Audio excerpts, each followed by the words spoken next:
नमस्कार दोस्तों, मैं हूं अर्चना शुक्ला और आप सभी का स्वागत करती हूं मेरे चैनल भजन और लोकगीत में। आप सब कैसे हैं? तो ये सब बताने के लिए हर हर महादेव कमेंट बॉक्स में अवश्य लिखें। तो चलिए दोस्तों, आज हम जानेंगे पितृपक्ष।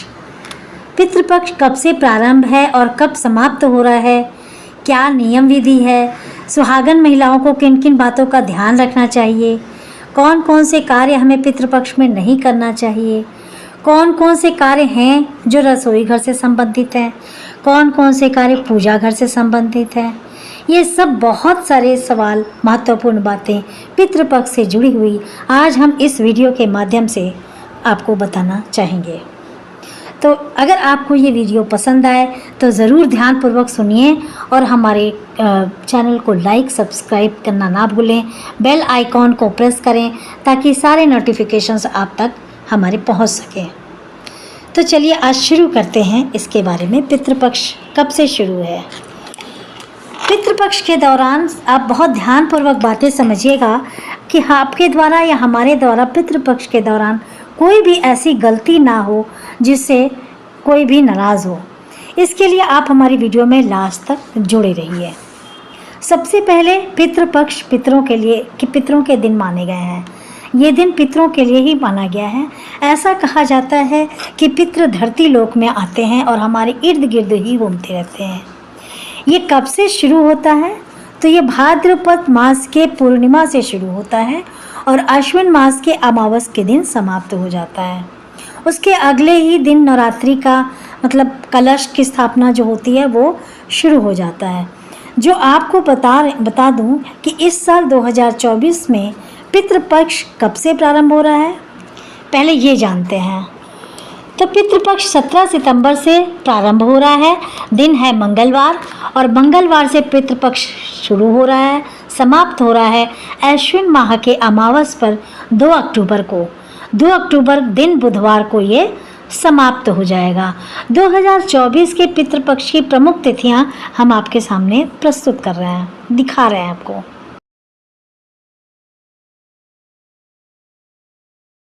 तो आप लोगों के महत्वपूर्ण सवाल भी हैं जो मैं इसी वीडियो के माध्यम से आप तक पहुंचाने की कोशिश करूंगी।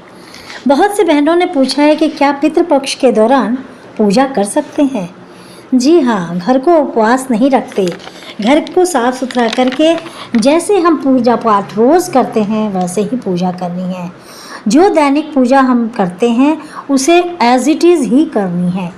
दूसरी चीज़, बहुत सारे लोग प्रश्न करते हैं कि बच्चों का बर्थडे है इसी 10 दिन के अंदर, तो क्या हम मनाएं या नहीं मनाएं? अवश्य मनाएं। ज़्यादा उत्सव ना करें बट थोड़े में अवश्य बनाएं। बर्थडे सेलिब्रेट कर सकते हैं। हाँ, पितृपक्ष में नया कपड़ा नहीं पहनते हैं तो अगर आप हो सके तो 17 सितंबर के पहले नया कपड़ा खरीदें, उसको अवास लें या उसको एक बार पहना कर और रख लें, वो कपड़ा पहना सकते हैं।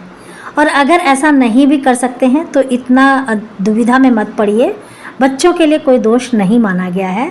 बड़े लोग कुछ भी नहीं नया पहन सकते ना खरीद सकते, इस चीज़ को ध्यान में रखना चाहिए। जो बड़े बुजुर्ग कह चुके हैं या जो मान्यता है आप उसको माने और या आपके घर में जैसे विधि विधान से होता है उन रस्मों को भी आप मान सकते हैं। दूसरी चीज़ कि सुहागन महिला पितृपक्ष के दौरान पीला सिंदूर कभी भी नहीं लगाएं और हेयर कट ना कराएं, नेल कट ना कराएं। मान्यता है कि इन 10 दिनों में ये सब चीज़ें सूतक पातक वाली होती हैं, इसलिए नहीं करनी चाहिए। और पुरुष भाई हैं वो भी हेयर कट ना कराएं, शेविंग ना कराएं, इन चीज़ों से बचें।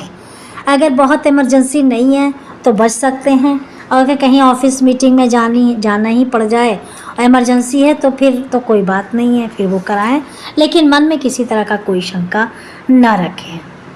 अगला नियम, सूर्य देव को जल नहीं देना चाहिए। कहते हैं कि अगर हम सूर्य देव को जल देते हैं वो पितरों को जाता है, तो इसलिए नहीं देते हैं। लेकिन हर घर के नियम अलग होते हैं। अगर आपके घर में ये जल चढ़ाते हो तो आप चढ़ा सकते हैं, आप वो मान सकते हैं। हमारे घर में नहीं होता इसलिए मैं ये बता रही हूँ।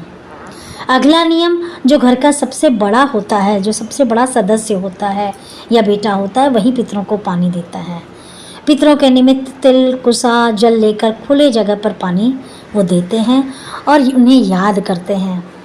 और कुछ लोग पीपल में भी जल देते हैं। तो हर घर की परंपरा अलग अलग होती है, अपने घर के नियम को मानना चाहिए।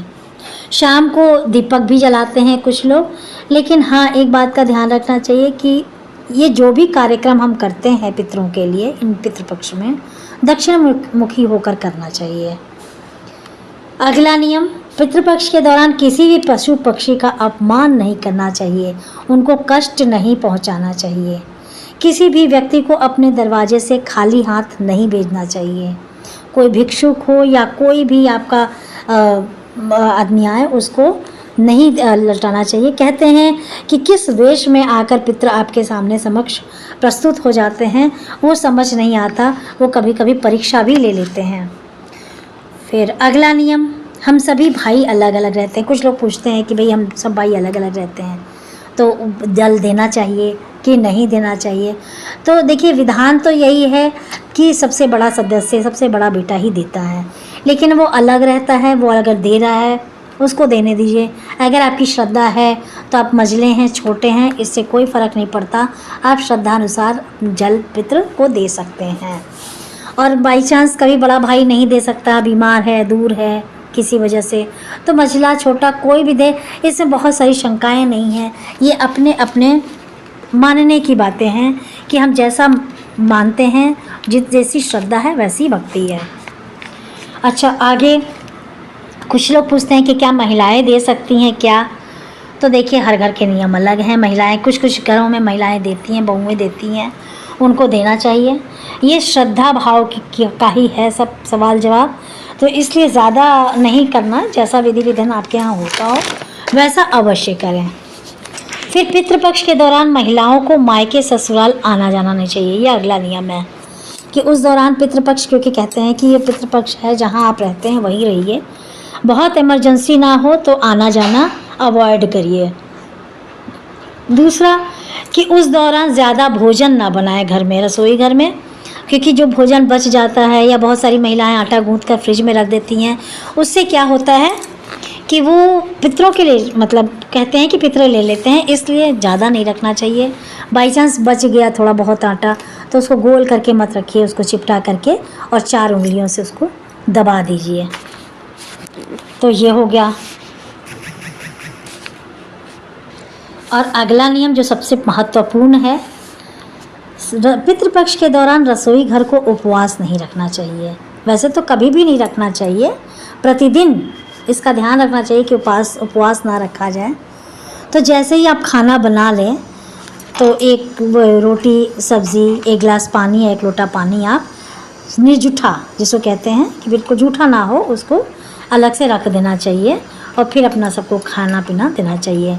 सुबह उठ के वही जो खाना बचा मतलब है रात का, वो पशु पक्षी को दे दें और जल जो है वो किसी भी तुलसी के मतलब किसी भी पौधे में डाल दें। उसके अलावा पूजा घर में मतलब एक चौकी बिछा लें अलग से और उस चौकी में एक लोटा जल भरकर रख दें। जिस घर में पितृ प्रसन्न होते हैं ना, वो घर बहुत खुशहाल होता है। उनका आशीर्वाद हम सब पे बना रहे, ये ज़रूरी होता है।